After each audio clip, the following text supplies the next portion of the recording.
You kind of predicted Javi would have a bounce-back game after meeting with him. What did you see in him after you talked to him? What triggered him? What did you say to him? We just talked about some things. We talked about his career, talked about his life here and later, his priorities, and then continue to just trust, trust coaches that we know what we're saying, what we're doing, and just told me, just play hard. Don't think about anything else. Just run your team and play hard.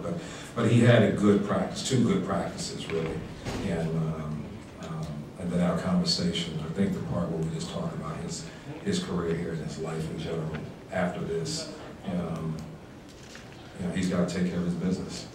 But he was clear-headed. I just felt he was going to play well just from our conversation. Coach, it seemed like at the end Duke was starting to make a run, and then Gonzalez made that very tough 3, and it obviously seemed like it gave your team an emotional boost. Can you talk about what that did as the game was winding down for your chances? Yeah, you know what, I tell you,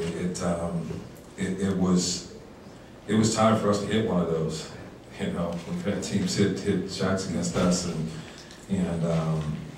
I think when he hit that shot, because the clock was running down, it gave our team definitely a big boost, and the crowd got into it even more, and we picked up on defense, and that was a big play.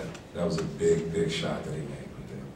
Coach Wood didn't take a shot in the first half. In the second half, the first play seemed to be set up for him. How important was it to get him involved in the offense and then shooting more in the second half? Yeah, they did a good job.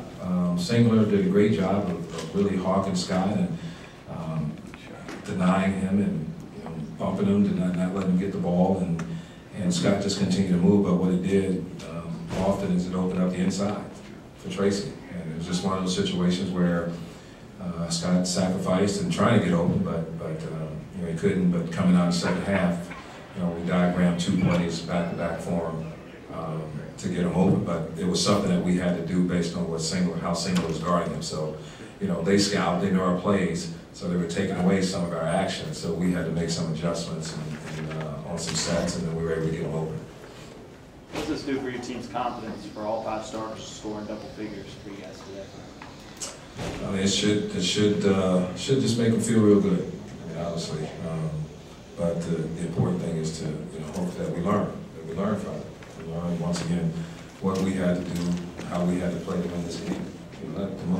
It's a great win, but the most important thing now is what do you take from it? You can learn from losing the ball game, but you can really learn from winning the ball game. If you pay attention to the things that you did to win the game and try to set out to do that every time, you're going to win your share. But when you forget what you did, then that's when you have a problem. And we've got to get to the point now. We're trying to get to where we understand what we did and how we have to play, and now try to duplicate that.